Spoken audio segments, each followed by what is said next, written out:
Mon mari a attendu que j'ai remboursé le prêt immobilier de $7 500 pour me mettre à la porte, mais un seul appel lui a tout fait regretter. Je m'appelle Maria Santos, et je n'aurais jamais pensé devenir la méchante dans ma propre maison. Un soir humide à Dallas, alors que les cigales vrombissaient à l'extérieur de notre vaste maison de banlieue, ma belle-sœur Carmen a fait irruption dans notre salle à manger, tel un ouragan en talons de créateur.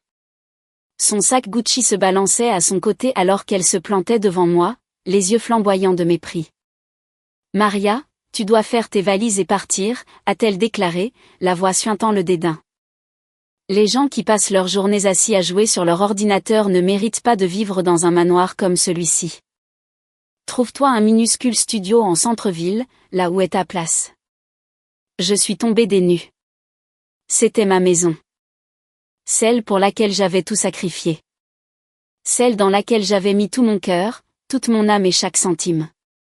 Mais mon mari, Roger, était assis là, adossé à sa chaise avec ce sourire narquois que j'avais appris à détester, tandis que ses parents, Marie et Franck, hochaient la tête comme si Carmen prononçait un sermon du haut de la montagne.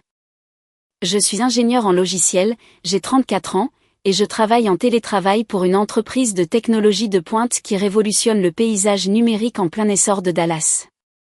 Mes journées sont remplies de projets de codage complexes, de réunions de stratégie virtuelle et de délais qui font tourner mon esprit à la vitesse de l'éclair. Mais pour Carmen, Roger et ses parents, je ne suis qu'une femme paresseuse qui joue à des jeux sur son ordinateur portable. Ils n'ont jamais compris le télétravail. N'ont même jamais essayé. Pour eux, si vous ne pointez pas dans un immeuble de bureau étouffant, vous ne valez rien. Et ce soir étouffant, alors que les mots venimeux de Carmen flottaient dans l'air comme de la fumée, j'ai réalisé qu'ils complotaient contre moi depuis des semaines, peut-être des mois. Ils s'étaient convaincus que Roger était le garçon en or qui avait construit cette magnifique maison de ses propres mains. Mais voici la vérité qu'ils refusaient de voir. C'est moi qui payais l'écrasant prêt immobilier mensuel de $7 500 chaque mois, sans jamais faillir. L'énorme apport initial provenait de mes économies précieusement gardées. De l'argent que j'avais amassé au fil d'années de labeur, traversant un deuil et une perte insupportable. Mes parents sont morts dans un terrible accident de voiture quand j'avais 28 ans. Leur berline a dérapé sur une autoroute rendue glissante par la pluie, une terrible nuit d'octobre. La tragédie m'a laissé complètement seule. Pas de frère ou sœur sur qui m'appuyer, pas de famille élargie pour me rattraper quand je tombais. Leur assurance vie m'a laissé un capital de départ substantiel, que j'ai tranquillement investi avec la précision d'un maître d'échecs, transformant ces souvenirs douloureux en millions. Je n'ai jamais soufflé mot de ma richesse à Roger ou à sa famille. Je savais exactement ce qui se passerait. Ils ne verraient que l'argent au lieu de la femme brisée qui avait perdu tout ce qui comptait. À la place, j'ai utilisé mon généreux salaire pour couvrir toutes nos dépenses, laissant Roger mettre de côté chaque centime de son travail de maintenance au complexe de bureaux de Riverside. Il adorait cet arrangement, ne se demandant jamais d'où venait l'argent ni comment nous pouvions nous permettre un tel luxe. Mais quelque part sur la route sinueuse de notre mariage, Roger a commencé à inventer des mensonges élaborés, racontant à qui voulait l'entendre qu'il était le cerveau derrière notre belle maison. Cette nuit-là, alors que Carmen souriait comme un chat satisfait et que Marie marmonnait à voix basse sur ma prétendue paresse, j'ai senti ma poitrine se serrer de rage et de chagrin. J'avais construit cette vie dans l'espoir d'honorer la mémoire de mes parents en créant la famille aimante qu'ils avaient toujours rêvé que j'ai. Au lieu de cela, je me suis retrouvée entourée de vautours qui ne me voyaient que comme une profiteuse dans mon propre sanctuaire. Le silence de Roger m'a blessée plus profondément que n'importe quelle insulte. Il aurait pu leur dire la vérité en une seule phrase. Mais au lieu de ça, il est resté assis là, complètement amusé, pendant que sa sœur essayait de me détruire. Mais alors que j'étais là, tremblante de colère et d'humiliation, quelque chose de féroce s'est allumé dans ma poitrine. S'ils voulaient si désespérément que je parte, soit. Leurs vœux seraient exaucés. Mais ils étaient sur le point d'apprendre la plus dure leçon de leur misérable vie sur ce qui arrive quand on mord la main qui vous nourrit. Le jeu était sur le point de changer. Et j'avais toutes les cartes en main. Laissez-moi vous ramener là où ce cauchemar a commencé, car toute histoire d'origine de méchant a besoin d'un contexte. J'ai rencontré Roger pendant le chapitre le plus sombre de mon existence, quand le chagrin avait creusé mes entrailles et m'avait laissé vide. C'était un après-midi maussade à Dallas, la pluie tambourinant contre les fenêtres de mon ancien immeuble de bureau. Je me tenais dans le couloir, fixant le ciel gris, essayant désespérément de cacher les larmes qui ne cessaient de couler. Les funérailles de mes parents avaient eu lieu à peine 3 semaines plus tôt, et la solitude ressemblait à une noyade au ralenti. À 28 ans, j'étais absolument seule dans un monde qui me semblait soudainement impossiblement cruel et vide. Roger travaillait à la maintenance de notre complexe de bureaux, grand, les épaules larges, avec des yeux bruns chaleureux et un sourire qui pouvait faire fondre l'acier. Je l'avais vu vider les poubelles et réparer des climatiseurs en panne, mais nous ne nous étions jamais parlé. Cet après-midi-là, il m'a remarqué en train de m'effondrer dans le couloir. « Et, ça va ?» a-t-il demandé, sa voix douce comme une brise d'été. Pour des raisons que je ne peux toujours pas expliquer, je lui ai tout raconté. L'accident, les funérailles, le poids écrasant d'être complètement seul au monde. Il a écouté sans jugement, ses yeux bienveillants et compréhensifs. « Je suis très proche de mes parents, Marie et Franck, a-t-il dit doucement. Je ne peux même pas imaginer les perdre. Tu dois être incroyablement forte pour être encore debout après une telle épreuve. » Ces mots étaient exactement ce que mon cœur brisé avait besoin d'entendre. Nous avons commencé à discuter chaque fois qu'il nettoyait notre étage. De petites conversations qui se sont transformées en pause café, puis en longs dîners dans d'authentiques restaurants mexicains disséminés dans Dallas. Roger était facile à vivre, ne me poussant jamais à surmonter mon chagrin ou à passer à autre chose. Il me laissait simplement exister dans ma douleur, sans jugement. En 6 mois, nous sortions officiellement ensemble, et Roger m'a présenté à Marie et Franck Martinez. Ils m'ont accueilli dans leur confortable maison d'Arlington comme si je faisais déjà partie de la famille, connaissant ma perte tragique et m'enveloppant de la chaleur que je pensais ne plus jamais ressentir. Les dîners du dimanche chez eux sont devenus ma bouée de sauvetage, comblant un vide que j'étais convaincue de voir rester vide pour toujours. Roger et moi nous sommes mariés exactement 1 an après cette conversation dans le couloir. Pas de demande en mariage élaborée, pas de romance de contes de fées, juste 2 personnes qui avaient trouvé du réconfort dans la compagnie de l'autre et qui avaient décidé qu'elles étaient mieux ensemble que séparées. Nous avons loué un modeste appartement près de ses parents et, pour la première fois depuis l'accident, la vie semblait à nouveau gérable. C'est là que j'ai fait ma première erreur. J'ai quitté mon emploi en entreprise et suis passé au télétravail pour une start-up technologique innovante, aspirant à la flexibilité pour la famille que Roger et moi parlions de fonder un jour. Mon salaire est resté substantiel, alors j'ai proposé de prendre en charge toutes nos dépenses loyer, courses, factures, assurances pendant que Roger économiserait l'intégralité de son salaire de l'entreprise de maintenance. Il travaillait incroyablement dur pour son argent, mais gagnait beaucoup moins que moi. Et ça ne me dérangeait vraiment pas de couvrir nos frais. « Tu es brillante avec les finances », disait-il en affichant ce sourire charmant.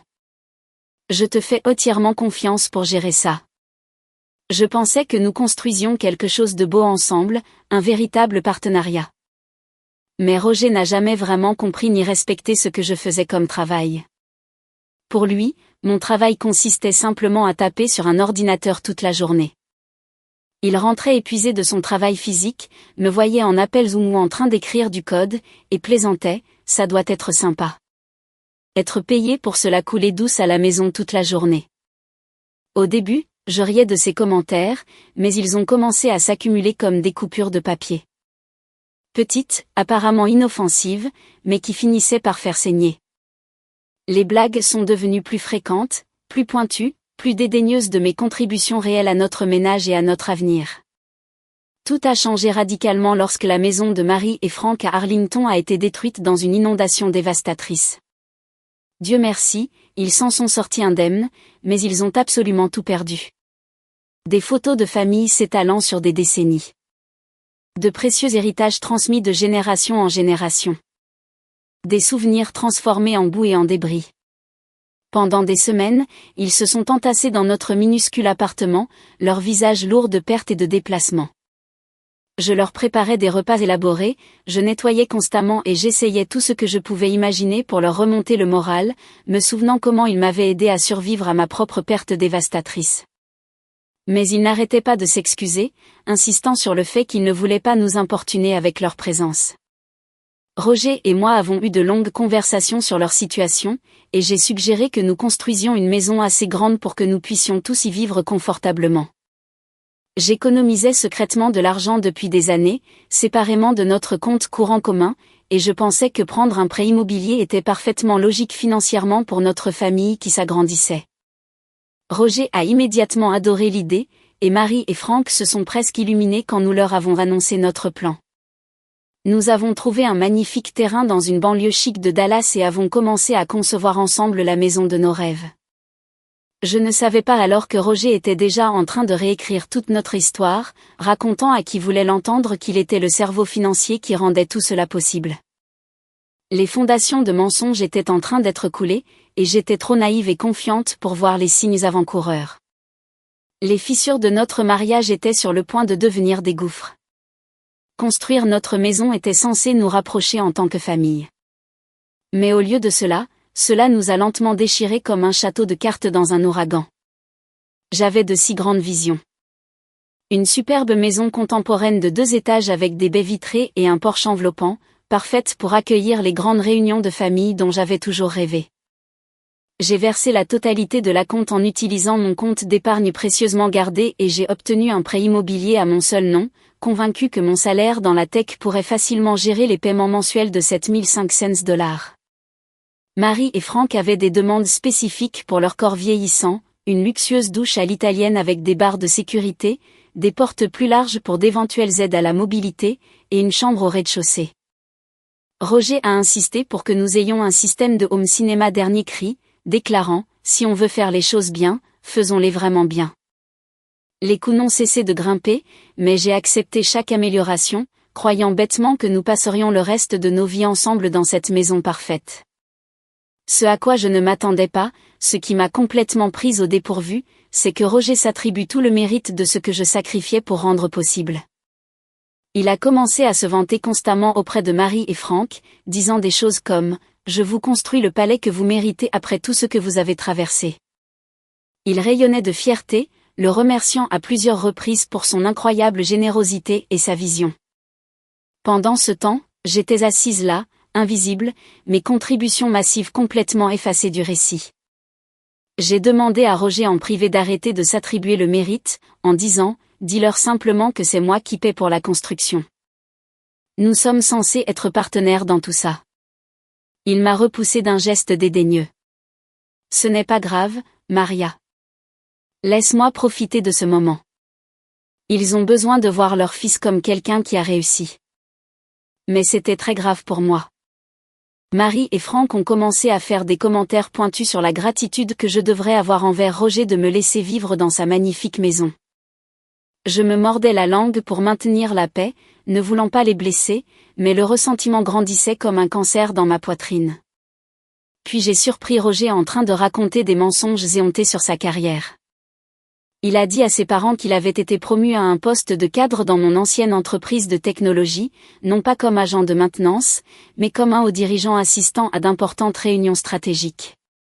Je l'ai entendu un soir raconter des histoires élaborées sur des présentations qu'il n'avait jamais faites et des décisions qu'il n'avait jamais prises. Quand je l'ai confronté en privé, il a juste haussé les épaules comme si cela ne signifiait rien. Ce ne sont que des paroles en l'air, Maria. Ils sont fiers de moi et ça les rend heureux. Quel mal y a-t-il à ça? Mais ces mensonges me peignaient comme le parasite paresseux de notre relation. Marie et Franck, qui m'avaient autrefois si chaleureusement accueilli dans leur famille, ont commencé à me regarder avec méfiance et un ressentiment à peine dissimulé, comme si je profitais du succès incroyable de leur garçon en or. Quand nous avons finalement emménagé dans notre maison achevée, leur attitude envers moi s'est durcie comme du béton. Ils ne pouvaient pas comprendre ni respecter le télétravail, convaincus que je m'amusais toute la journée parce que je ne me rendais pas dans un immeuble de bureau traditionnel. Marie faisait irruption dans mon bureau à domicile dédié au milieu d'appels vidéo importants avec des clients, en disant « Maria, cette vaisselle dans l'évier ne va pas se laver toute seule. » Franck grommelait bruyamment. « Roger travaille d'arrache-pied toute la journée pendant que tu restes assise à fixer des écrans. » Roger n'a jamais corrigé leurs suppositions ni défendu mes contributions. Au contraire, il se plaignait même d'eux à mon sujet, disant des choses comme « Elle est toujours collée à ce maudit ordinateur portable au lieu de s'occuper correctement de la maison ». J'ai commencé à travailler depuis des cafés du centre-ville de Dallas juste pour échapper à leurs critiques constantes et à leurs commentaires passifs-agressifs. J'ai supplié Roger à plusieurs reprises de dire la vérité à ses parents, que mon salaire payait pour leur style de vie confortable, que j'étais la raison pour laquelle ils avaient un toit sur la tête. Mais il me répondait sèchement. Laisse tomber, Maria.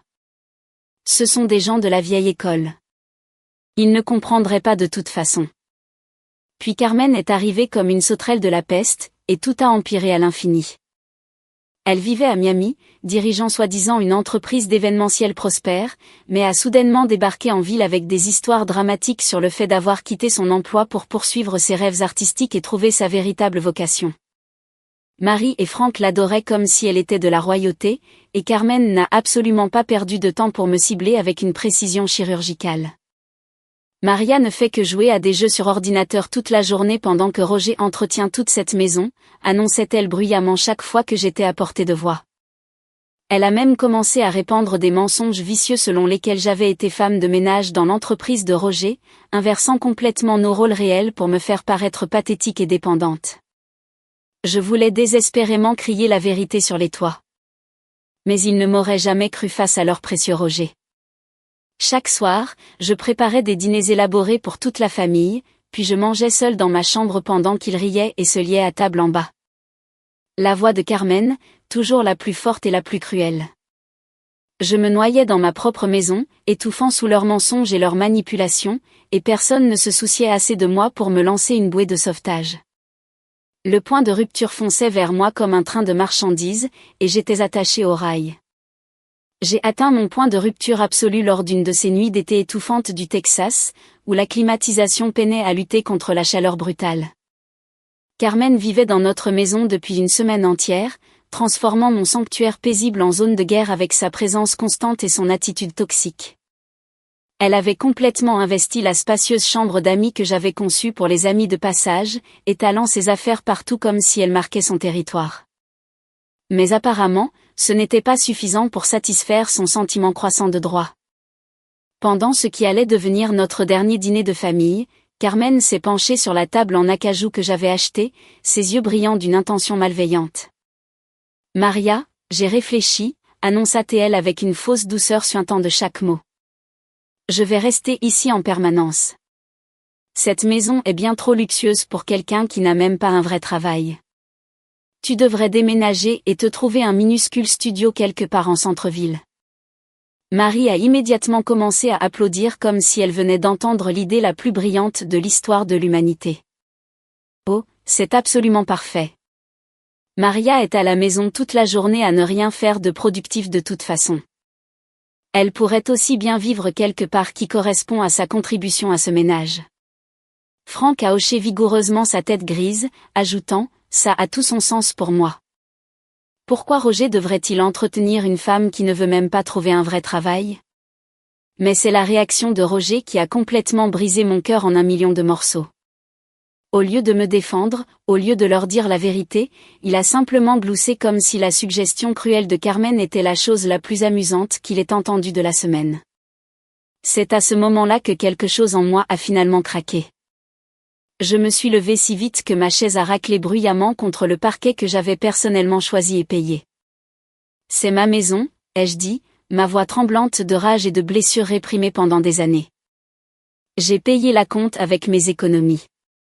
Je paie le prêt immobilier de 7500 $ chaque mois. Mon salaire couvre chaque facture de toute cette maison. La salle à manger est devenue complètement silencieuse pendant exactement 3 secondes. Puis Carmen a éclaté d'un rire cruel. C'est le mensonge le plus ridicule que j'ai jamais entendu de ma vie. Roger a construit cette maison avec son propre argent et de ses propres mains. Marie et Franck ont immédiatement rejoint l'attaque, me traitant d'ingrate, de délirante et de menteuse pathologique. Mais la réaction de Roger a été le dernier clou dans le cercueil de notre mariage. Au lieu de me soutenir, au lieu de dire la vérité à sa famille, son visage est devenu rouge de honte et de rage. « Arrête d'inventer ces histoires folles, Maria. a-t-il crié en frappant du poing sur la table. Puis il a pris un dossier qu'il avait apparemment caché et en a sorti des papiers de divorce qui étaient déjà entièrement remplis. Il les a jetés devant moi comme une arme. Signe ces papiers tout de suite ou je rendrai ta vie encore plus misérable qu'elle ne l'est déjà. Je fixais ces documents juridiques, mon cœur battant si fort que je pensais qu'il allait exploser dans ma poitrine. Je m'étais plié en quatre pendant des années, payant pour leur vie confortable, avalant leurs insultes et leurs mensonges, et sacrifiant mon propre bonheur pour des gens qui ne me voyaient que comme un fardeau à jeter. À ce moment-là, j'ai pensé à mes parents, à la façon dont ils m'avaient élevée pour être forte, pour me défendre, pour ne jamais laisser personne diminuer ma valeur. Quelque chose au fond de moi s'est enfin réveillé après des années d'hibernation. Très bien, ai-je dit, ma voix soudainement ferme comme l'acier. Je signerai tes papiers, Roger, et je mettrai la maison et le prêt immobilier à ton nom, puisque tu es si impatient de t'attribuer tout le mérite. Les yeux de Roger se sont illuminés comme un matin de Noël, pensant qu'il venait de gagner au loto. Carmen, Marie et Franck ont immédiatement commencé à célébrer, planifiant déjà leur voyage de victoire aux Bahamas pour commémorer leur triomphe sur moi. Roger n'avait absolument aucune idée de la tempête qui allait s'abattre sur lui. Aucun d'entre eux ne le savait. Ils avaient été si occupés à me sous-estimer, si convaincus de ma prétendue incompétence, qu'ils avaient oublié un détail crucial. C'était moi qui avais le cerveau, l'argent et le pouvoir dans cette relation. Ils voulaient que je parte. Parfait. Je partirai, d'accord, mais pas avant de leur avoir enseigné la leçon la plus chère de leur misérable vie.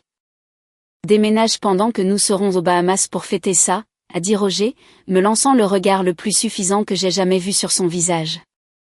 Je n'ai pas discuté. J'ai juste souri silencieusement et commencé à planifier leur destruction complète.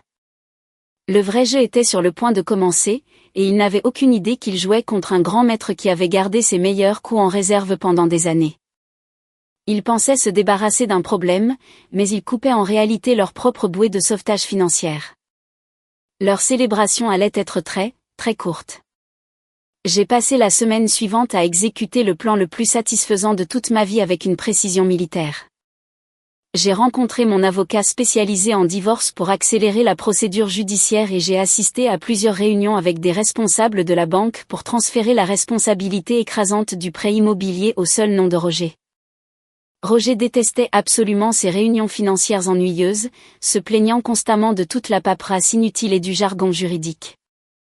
Il faisait défiler son téléphone comme un adolescent qui s'ennuie pendant que les représentants de la banque expliquaient soigneusement l'énorme obligation mensuelle de 7 500 $ qu'il était sur le point d'hériter. Dites-moi juste où signer, disait-il avec impatience, souriant comme si on venait de lui donner les clés d'une Ferrari. J'ai essayé de le prévenir une dernière fois, lui donnant une dernière chance de comprendre dans quoi il s'embarquait. Roger, ce paiement de prêt est absolument énorme.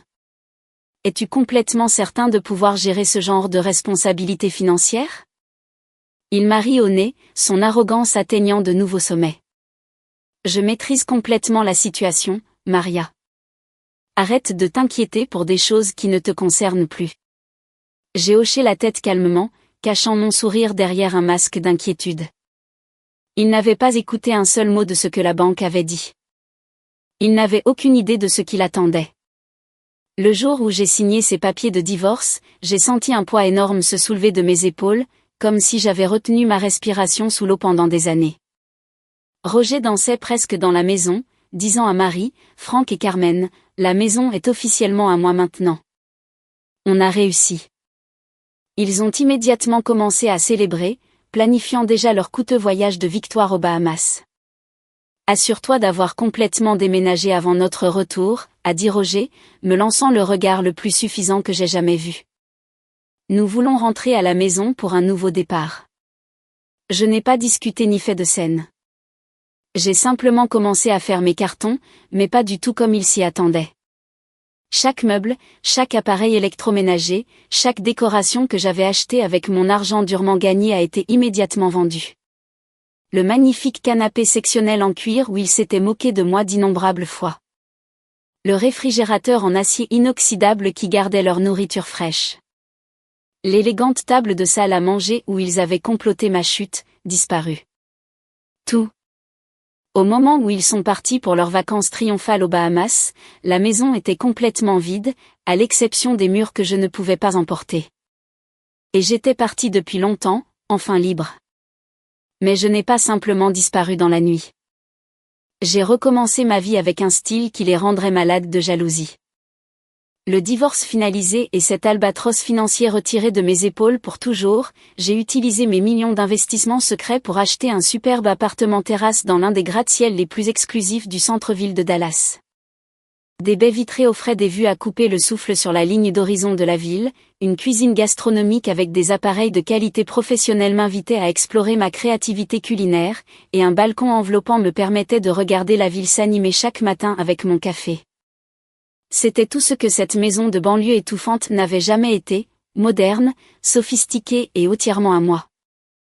J'avais passé des années à décorer cette prison selon les goûts ennuyeux de Marie et Franck, tout en murs beige et motifs floraux démodés. Cet appartement terrasse reflétait ma vraie personnalité, des couleurs vives, de l'art contemporain et un coin bureau confortable où je pouvais coder en toute tranquillité. Pour la première fois depuis des années, je pouvais enfin respirer librement.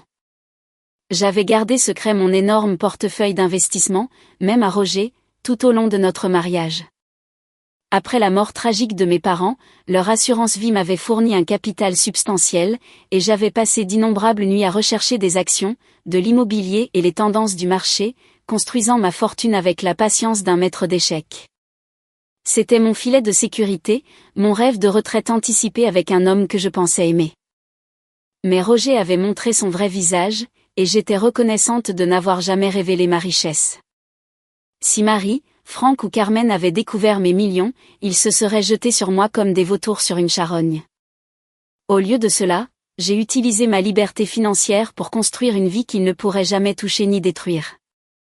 Je me suis installée dans ma nouvelle maison luxueuse, rejoignant un studio de yoga exclusif dans le quartier des Arts et m'inscrivant à des cours de cuisine gastronomique au marché fermier de Dallas. Mes voisins étaient des artistes, des entrepreneurs et des professionnels qui comprenaient et respectaient le télétravail. Je sirotais mon café du matin sur mon balcon, regardant la ville se réveiller en contrebas, ressentant une paix et un contentement que je n'avais pas connus depuis des années.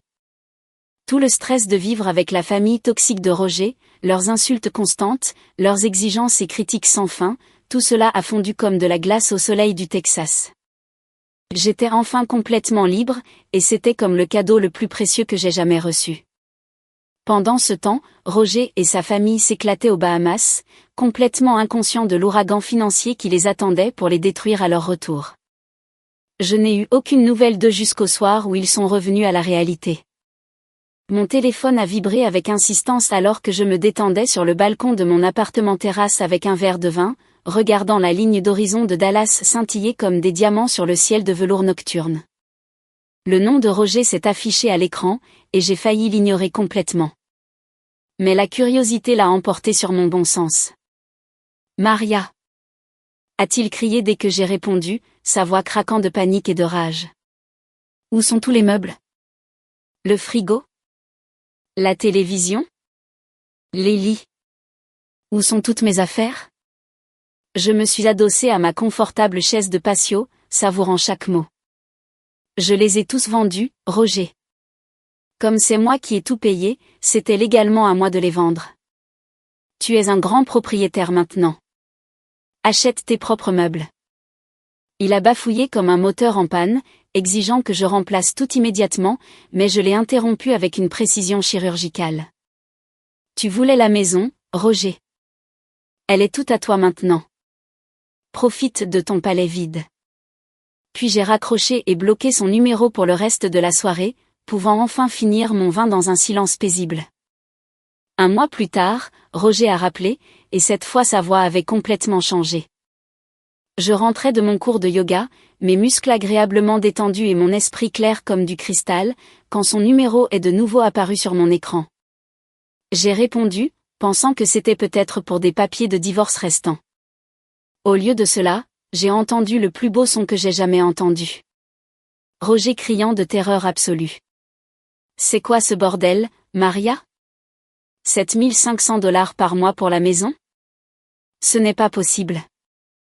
Je me suis arrêtée net sur le trottoir, un rire montant des profondeurs de ma poitrine.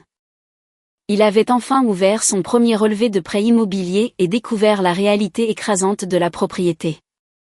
La banque a tout expliqué très clairement, Roger, ai-je dit doucement. Tu as signé tous les papiers toi-même, tu te souviens? Je pensais que le prêt était déjà remboursé, a-t-il crié. Pourquoi ne m'as-tu pas parlé de ces paiements? J'ai levé les yeux au ciel si fort qu'ils ont failli tomber de ma tête. Je te l'ai dit, Roger, plusieurs fois.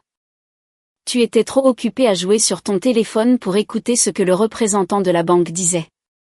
Il a continué à fulminer, disant quelque chose à propos de l'assurance inondation de Marie et Franck qui couvrirait les coûts. Mais j'ai immédiatement mis fin à cette fantaisie. Cette maison a coûté près de 2 millions de dollars à construire. Roger, pensais-tu vraiment qu'elle était gratuite?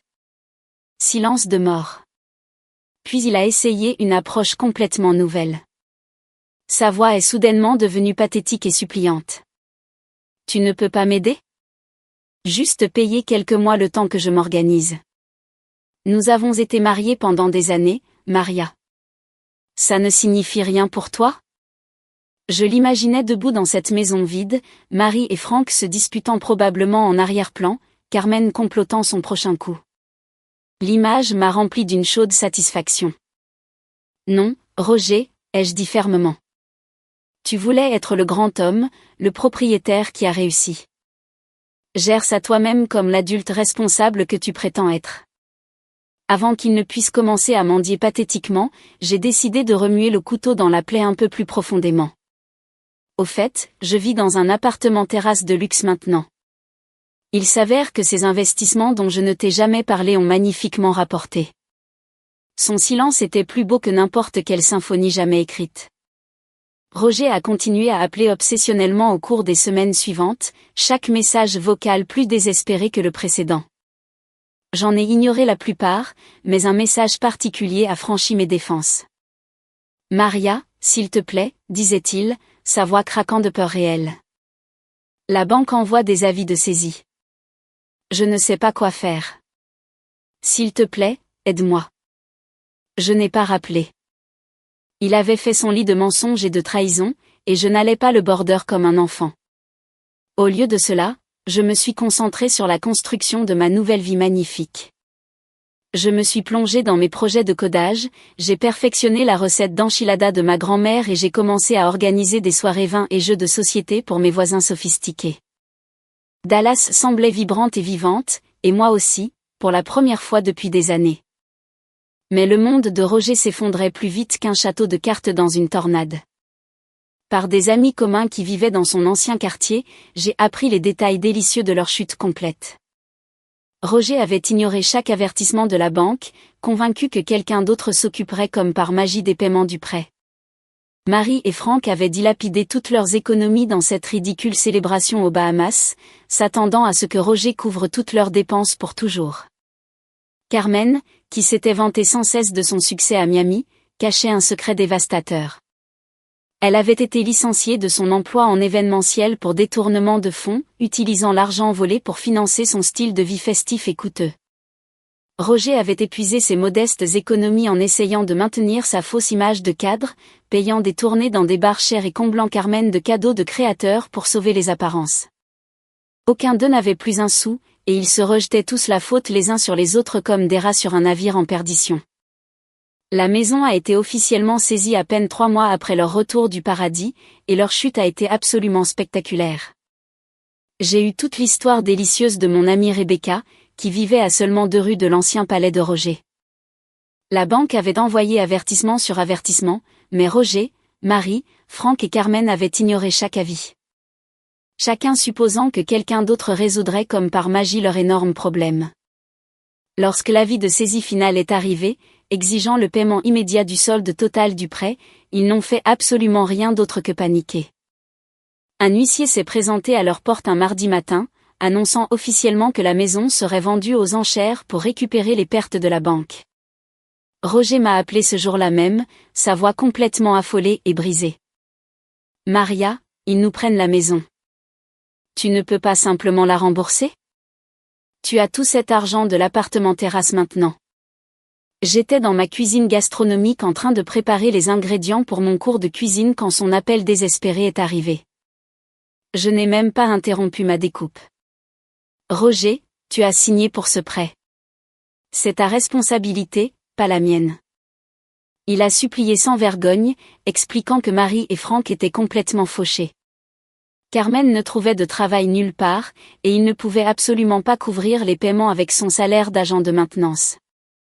Utilise tes économies, ai-je suggéré calmement, sachant pertinemment qu'il n'en avait aucune. Il a finalement admis la pathétique vérité.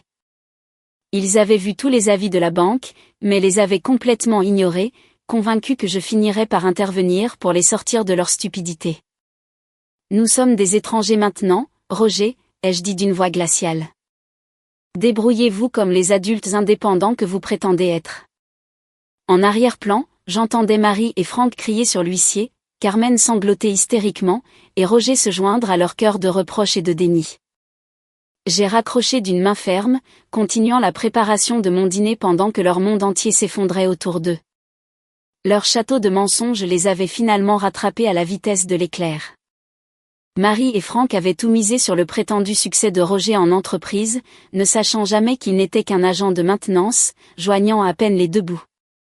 Le scandale de détournement de fonds de Carmen l'avait suivi jusqu'à Dallas comme un fantôme vengeur, la rendant complètement inembauchable dans toute entreprise légitime. Roger avait dépensé ses économies pour maintenir sa fausse image, achetant des boissons chères et des cadeaux de créateurs qu'il ne pouvait pas se permettre. Lorsque la maison a été vendue aux enchères à des étrangers, ils ont tous les quatre dû emménager dans un immeuble d'appartements délabré dans le pire quartier de Dallas. Rebecca m'a dit que c'était exigu, avec des cafards qui sortaient des murs la nuit et des voisins qui se criaient dessus jusqu'à l'aube. Marie et Carmen se disputaient constamment, leur voix résonnant à travers les murs fins et leur valant de multiples plaintes pour tapage de la part des autres locataires. Puis est arrivé l'incident qui a fait la une des journaux locaux. Roger et Franck en sont venus aux mains un soir, se criant dessus et se rejetant mutuellement la faute pour leur ruine financière complète. Carmen et Marie ont essayé de les séparer, mais la bagarre s'est déplacée sur le parking où les voisins ont appelé la police. Ils ont tous les quatre été arrêtés, meurtris et complètement humiliés, leurs photos d'identité judiciaire paraissant dans le journal local le lendemain. Roger a réussi à garder son emploi de maintenance, mais il était sur la sellette avec ses superviseurs, contraint de faire des heures supplémentaires pour subvenir aux besoins de toute sa famille dans cet appartement infesté d'insectes. Marie, Franck et Carmen ont désespérément essayé de trouver un emploi. Mais les attitudes de Marie et Franck se heurtaient à chaque employeur potentiel, et le casier judiciaire de Carmen lui fermait les portes du travail légitime. Ils étaient complètement piégés, vivant du maigre salaire de Roger, leur fierté et leur arrogance réduites à de lointains souvenirs. Quant à moi, je ne me suis jamais sentie aussi vivante ou libre qu'en ce moment. Mon appartement terrasse est mon sanctuaire, rempli des rires d'amis qui ne me jugent pas parce que je code en pyjama ou que je travaille à la maison. Je maîtrise des postures de yoga difficiles, je grille des tacos au steak parfait pour mes voisins et je prévois un voyage en solo à la Nouvelle-Orléans pour explorer les clubs de jazz et l'architecture historique. Dallas est vraiment ma maison maintenant. Mais pour la première fois depuis des années, je vis complètement pour moi-même. Roger et sa famille toxique ne sont plus qu'un vague souvenir, comme un cauchemar qui s'estompe avant le petit déjeuner. J'ai entendu par Rebecca que Roger a demandé partout, essayant de trouver ma nouvelle adresse, mais la sécurité du concierge de mon immeuble refoule immédiatement tous les étrangers. Mes amis me tiennent au courant et me conseillent de rester vigilante. Mais je n'ai plus peur de lui. J'ai construit une vie qu'ils ne pourront plus jamais toucher ni détruire. En y repensant, je vois clairement comment j'ai laissé la famille de Roger éteindre ma lumière pendant des années. Je suis restée silencieuse pour maintenir la paix, j'ai payé leurs factures pour me sentir nécessaire et aimée, et je me suis rapetissée pour correspondre à leurs attentes étroites. Mais le véritable amour n'exige pas que vous vous fassiez plus petite. Quitter cette maison et signer ces papiers a été à la fois la décision la plus difficile et la meilleure de toute ma vie. J'ai reconquis ma voix, ma vérité et mon pouvoir. Roger, Marie, Franck et Carmen récoltent exactement ce qu'ils ont semé, se rejetant la faute dans cet appartement en ruine pendant que je m'élève, libre, au-dessus des lumières de la ville. Je ne leur souhaite aucun mal, mais je ne porte plus leur fardeau non plus. La mémoire de mes parents vit en moi, dans le courage que j'ai finalement trouvé pour m'éloigner de personnes qui n'ont jamais mérité mon amour ou mon sacrifice. À tous ceux qui ont suivi mon histoire, merci d'avoir été avec moi à travers la trahison, le chagrin et la victoire finale. Si cela a résonné en vous, souvenez-vous que vous méritez d'être valorisé et respecté. Continuez à tracer votre propre chemin et ne laissez jamais personne vous convaincre que vous valez moins que ce que vous êtes réellement. La justice servie froide a un goût plus doux que n'importe quelle vengeance.